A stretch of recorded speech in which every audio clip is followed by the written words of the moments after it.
আমরা এই রাত্রে আজকে 5 দিন মেঘ আসে, রাত্রে উঠানে ঘুমে। একটা পরিবারের 6 জন মানুষ হচ্ছে প্রতিবন্ধী। আমরা তাদের কাছে যাই নাই, তারা হচ্ছে গাড়ি করে আমাদের কাছে চলে আসছে। দেখেন, গাড়ি থেকে নামতে পারে না, নেমে যে রাস্তায় দাঁড়াইবো এই সুযোগটা নাই। এই লোকগুলার যদি তাদের অন্যায় হয় তাদের বিচার হোক, কিন্তু এইভাবে তাদের ঘর বাড়ি ভাঙিয়া তাদেরকে ঘর থেকে বাড়ি থেকে বের করে দেওয়ার কোনো মানে আছে? আমরা সংশ্লিষ্ট যারা আছে, যারা হচ্ছে কুমিল্লার সদর দক্ষিণের চৌয়ারতে যারা আছেন, বিভিন্ন রাজনৈতিক নেতাকর্মী যারা আছেন, প্রশাসনে যারা আছেন, তাদের দৃষ্টি আকর্ষণ করছি, আপনারা ন্যায় বিচার করুন। যদি তারা অন্যায় করে তাদের বিচার করুন। পাওয়ার পরে এই জায়গা ওনারে কমিশনার করাইয়া এই জায়গা কোর্ট ডোল ডাব্য ফিডিয়া লাল নিশান টাঙ্গাইয়া গ্রামের মান্যগণ্য লোক সহ ম্যাজিস্ট্রেট সহ আইসা জায়গা ওনারে বুঝাই দিয়ে গেছে। বুঝাই দেওয়ার পরে তো আমাদেরকে উনি দিছে এই জায়গার ভিতরে গদদরজা করার লাগিয়া। গদদরজা করছি, বুঝাই দিছে 2000 সনে বুঝাই দিছে।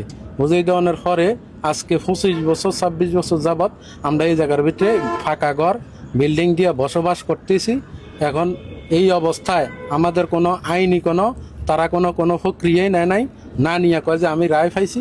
রায় পাইলে আইনের লোক তো লাগবো, এসিলেন্ট লাগবো, এরপরে টিউনু লাগবো, দারোগা লাগবো, সি লাগবো, পুলিশ লাগবো। কোনো আইনের লোক না নিয়া বহিরাগত বাইরের 2 নং চৌয়ারি ইউনিয়নের কিছু নেতাকর্মী সহ মনে করেন যে গুন্ডা ফান্ডা দিয়া আমাদের বাড়িঘর লুটফাট করে একবারে সব কিছু একবারে দুলের সাথে মিশাই দিছে। বেকু দিয়া আমার বাড়িঘর একবারে কাইটটা স্বর্ণলঙ্কার এবং কি দোকানের মালামাল, ফ্রিজ তাক এবং কি ফার্নিচার যা কিছু আছে একটা পরিবারের ভিতরে একদম নিঃস্ব।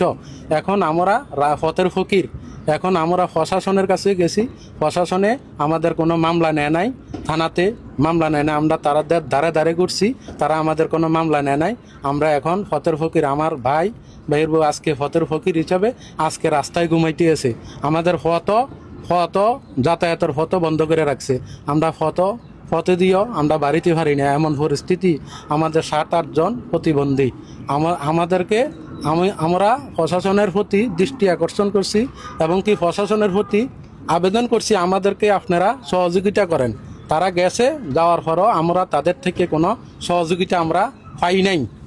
আসরের পরে মাগরিবের অল্প একটু আগে আইসা রাতের 10টা-11টা পর্যন্ত বেকু দিয়ে ঘরটা ভাঙছে। এমনকি আমার ঘরের সব কিছু সিদ্ধ দান পর্যন্ত ঘরে আজ 14 বছরে আমি ঘরে অনেক কিছু জোড়াইছি।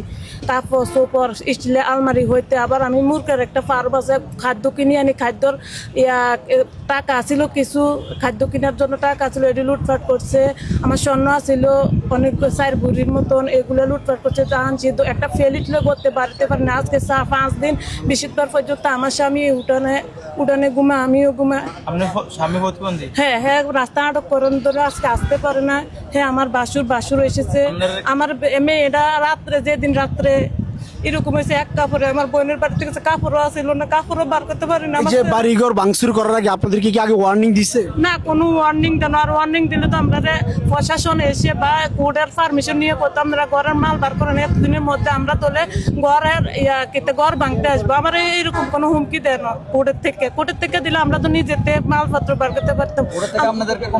না, অনুমতি দিলে তো কোর্টের থেকে 2 দিন 1 দিন আগে নিজেদের নোটিশ করেন বা তারিখের মধ্যে আমরা আইসা ঘর ভাঙিয়ে দেবো, এরকম কোনো আমরা তো দেয় না। হুট করে এসে আপনাদের বাড়িঘর ভাঙচুর করছে? বাড়িঘর এবং দোকানের মানে আমার বাসুর দোকান করতো, দোকানের ফ্রিজ টিরিজ যা আছে কোরবানে এখন ঠান্ডা মান্ডা উঠেছে বেশ, তো সব লুটপাট করে নিয়ে গেছে। একের খাট মাট আমার 4টা খাট আছিল, সবগুলো কিছু বার করতে পারে না। এখন আমরা এই রাত্রে আজকে 5 দিন মেঘ আসে, রাত্রে ঘুমে। হ্যাঁ, তো লড়তে পারে না, যাইতে পারে না, উঠানে ঘুমে। ভুক্তভোগী যারা আছে তাদের ভাষ্যমতে 2002 সালে সরকার তাদেরকে জায়গাটা বুঝাই দেওয়ার পরে 2004 সালে তারা হচ্ছে এখানে ঘর নির্মাণ করে। কিন্তু যারা হচ্ছে এখন দখল করছে তারা বলতেছে তারা নাকি সরকারিভাবে রায় পাইছে, রায় পাওয়ার পরে তারা এসে ঘর ভাঙচুর করছে। এখন প্রশ্ন হচ্ছে, যদি তারা রায় পেয়েও থাকে, এই ঘর ভাঙচুর করার আগে তাদেরকে ওয়ার্নিং দেওয়া দরকার ছিল বা প্রশাসন থেকে ওয়ার্নিং দেওয়ার দরকার ছিল এই জায়গা খালি করার জন্য।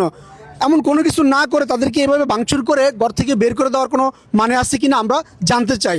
আর এই বিষয়ে ন্যায় অন্যায় যে কারো থাকতে পারে, সুস্থ একটা তদন্ত করে সঠিক বিচার করার জন্য আমরা আহ্বান জানাচ্ছি।